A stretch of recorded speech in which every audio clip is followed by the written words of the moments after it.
দেখলাম যে জামাতের একজন নেতা থেকে সরবরাহকৃত ওএমআর মেশিন আনা হয়েছে বিশ্ববিদ্যালয় প্রশাসনের সুযোগ থাকা সত্ত্বেও যে আমাদের নিজেদের আমরা নির্দলীয় ম্যাটেরিয়ালসগুলো আনবো। তারপরে যখন এটা করেছে আমরা তখন থেকে আশঙ্কা করছি এই নির্বাচন হবে পাতানো নির্বাচন। তো আজকে যখন আমরা নির্বাচনের দিন আসলাম আমরা বেশ কিছু অসঙ্গতি লক্ষ্য করলাম। একে একে আমি পয়েন্টগুলো বলছি। প্রথমত, কোনো হলে এমন কালি দেওয়া হয়নি যেটা অ্যাকচুয়ালি ইলেকশনে দেওয়া হয়। প্রত্যেকটা হলের যে কালিগুলো দেওয়া হয়েছে ভোটের পর সেগুলো মুছে গিয়েছে। আপনারা দেখবেন আমাদের কারো আঙুলে কালি নেই, আমরা কিন্তু ভোট দিয়েছি।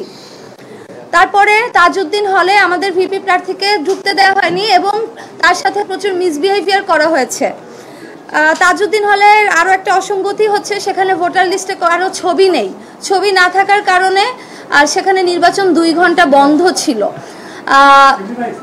21 নং হলে ছেলেদের মব সৃষ্টি করা হয় এবং মেয়েদের জাহানারা ইমাম হলে একজন স্বতন্ত্র প্রার্থীর গায়ে হাত তোলার অভিযোগ পাওয়া যায়, সেখানেও একটি মব সৃষ্টি করা হয় এবং এই যে অভিযোগটা এসেছে কিন্তু শিবির প্যানেলের বিরুদ্ধে।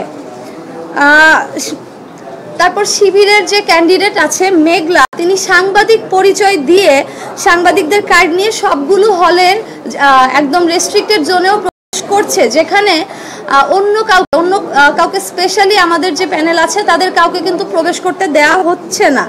শিবির নেত্রী মেঘলাকে বাধা দেওয়া হয়নি। এক্ষেত্রে প্রশাসন নিরপেক্ষতা হারিয়েছে। অভিযোগ এসেছে যে মেঘলার কারচুপির কারণে একটি হলে ভোট গ্রহণ বন্ধ হয়েছে। ডেইলি সমকালে এই নিউজ এসেছে। অন্য ক্যান্ডিডেটরাও এই কমপ্লেন করেছে কিন্তু প্রশাসন কোনো ব্যবস্থা নেয়নি। তারপরে আপনারা জানেন যে আমরা যে আশঙ্কার কারণে জামাত নেতার সরবরাহকৃত ওএমআর মেশিন চাইনি, সাধারণ শিক্ষার্থীরা এবং আমরা সবাই মিলে প্রশ্ন তুলেছিলাম এটা বন্ধ করতে হবে এবং প্রশাসন বন্ধ করেছিল, সেই একই জামাত নেতার ব্যালট দিয়ে নির্বাচন কিন্তু গ্রহণ করা হচ্ছে। এরই পরিপ্রেক্ষিতে আমরা দেখেছি একটি হলে যে ব্যালট পেপার আছে সেই ব্যালট পেপারের মধ্যে কার্যকরী সদস্যদের 3 জন ভোট দেওয়ার কথা, কিন্তু সেখানে লেখা আছে একজনকে ভোট দিন। তাহলে এই ব্যালট পেপারের মধ্যে পার্থক্যটা কেন থাকবে যদি ব্যালট পেপারে কোনো অসঙ্গতি না থাকে? সব হলে আমাদের যে পোলিং এজেন্ট আছে তাদেরকে থাকতে দেওয়া হয়নি, কিন্তু আমরা দেখেছি সকাল 8টা থেকে শিবিরের যে পোলিং এজেন্ট আছে তাদেরকে কিন্তু নির্বিঘ্নে প্রবেশ করতে দেওয়া হয়েছে। শিবিরের ভিপি প্রার্থী প্রশ্ন তুলেছে ইউনিভার্সিটি কেন 10% এক্সট্রা ব্যালট পেপার ছেপেছে। আমাদের প্রশ্ন, জামাত নেতার কোম্পানি থেকে ছাপানো ব্যালট 10-20% এক্সট্রা শিবিরকে দেওয়া হয়েছে কিনা। হলগুলোতে আমাদের প্রার্থী ও এজেন্টদের যে বাধা দেওয়া হয়েছে ওই জাল ব্যালট দিয়ে ভোট কাস্ট করা হয়েছে কিনা।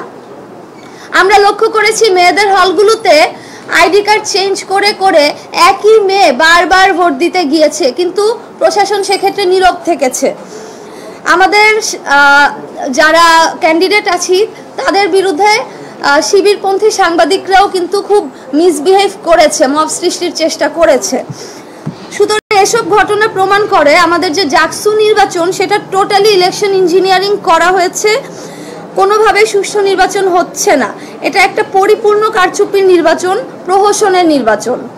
আমরা দাবি করেছিলাম জামাত নেতার ছাপানো ব্যালট বাদ দিয়ে নির্বাচন করতে। ভিসি ও রিটার্নিং অফিসার আমাদের দাবি মানেন নাই। তারা যে কারণে জামাত নেতার সাপ্লাই করা ওএমআর মেশিনে ভোট গণনা বন্ধ করেছে, সেই একই কারণে জামাতের সাপ্লাই করা ব্যালটে ফেয়ার ইলেকশন হচ্ছে না। আমরা দাবি করেছি একটি ফ্রি অ্যান্ড ফেয়ার ইলেকশনের, কিন্তু ভয়াবহ ব্যাপার হচ্ছে ভোট কেন্দ্রগুলো মনিটর করার জন্য জামাত নেতার কোম্পানিকেই ডিরেক্ট টেলিকাস্ট সহ ভিডিও ক্যামেরা সাপ্লাই দিয়ে সিসিটিভির দায়িত্ব দেওয়া হয়েছে। এর মাধ্যমে শিবিরকে পুরো ভোট কেন্দ্রগুলো মনিটর করার সুযোগ করে দেওয়া হয়েছে। আমাদের বিজয় ব্যাহত করতে ইউনিভার্সিটি প্রশাসন জামাত শিবিরের সাথে এক হয়ে ইলেকশন ইঞ্জিনিয়ারিং এর ব্যবস্থা করেছে। এই নির্বাচনে স্টুডেন্টদের সত্যিকার রায়ের প্রতিফলন ঘটছে না। এসবের প্রতিবাদে আমরা নির্বাচন বর্জন করতে বাধ্য হচ্ছি।